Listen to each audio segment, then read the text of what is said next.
عمل میں اخلاص کی پہچان یہ ہے میرے دوستو کہ انسان جب نیک اعمال کرے تو تکبر کے اندر نہ آ جائے، عجب کے اندر مبتلا نہ ہو جائے۔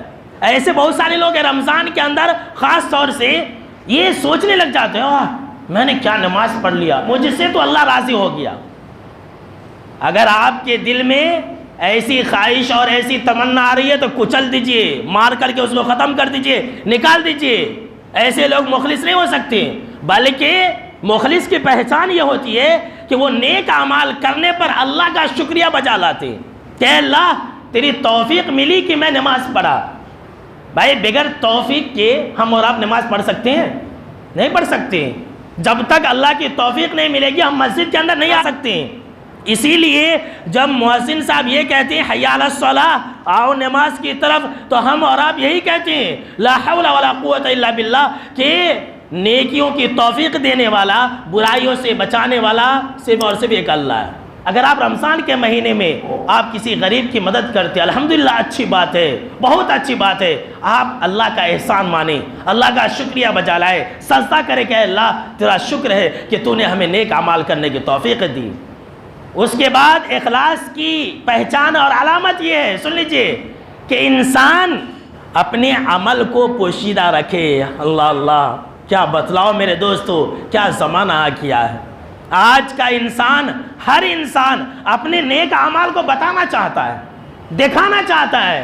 رمضان آ گیا تو دیکھ لیجئے، اگر کوئی انسان کسی غریب کو کٹ دے رہا ہے، رمضان کے مہینے میں 1 مہینہ کا راشن دے رہا ہے، تو اس کی سیلفی لے کر کے لوگوں کو بتاتا ہے اور تشہیر کرتا ہے۔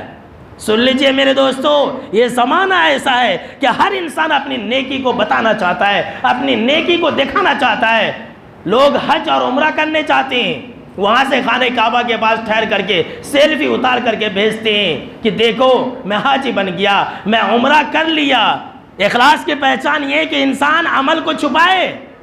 عمل کو آپ جتنا چھپائیں گے اتنی زیادہ آپ مخلص ہوں گے اور اتنی زیادہ آپ کامیاب ہوں گے۔ اور حدیث کے اندر بھی ہے، سن لیجیے، اللہ کو یہ بہت پسند ہے کہ انسان عمل کو چھپائے۔ اسے مسلم شریف کی روایت ہے کہ آپ صلی اللہ تعالیٰ علیہ وسلم نے فرمایا ان اللہ یحب العبد التقی الغنی الخفی، کہ بے شک کہ اللہ ایسے انسان کو محبت کرتا ہے، ایسے انسان کو پسند کرتا ہے، ایسے انسان سے محبت رکھتا ہے جو تقوی والا ہو، جس کے دل میں اللہ کا ڈر خوف ہو، اور الغنی جو لوگوں سے بے نیاز ہو۔ بس میرا کام ہے نیک اعمال کرنا، اللہ کو خوش کرنا، تو میرے بارے میں کیا تو بول لے، مجھے اس کی پرواہ نہیں ہے۔ اور الخفی جو پوشیدہ رہنے والا ہو۔ اللہ اکبر، آپ اپنے نیک اعمال کو چھپا کر کے انجام دیجئے۔ ہمارے جو اسلاف کرام تھے، جو صحابہ کرام تھے، اپنے نیکیوں کو چھپا کر کے انجام دیا کرتے تھے۔ آج تو زمانہ ہی الٹا ہو گیا، ہر انسان یہی چاہ رہا ہے کہ لوگ میری نیکیوں کے بارے میں جانیں۔ ایسے لوگوں کی پہچان مخلص نہیں ہو سکتی ہے، سن لیجیے۔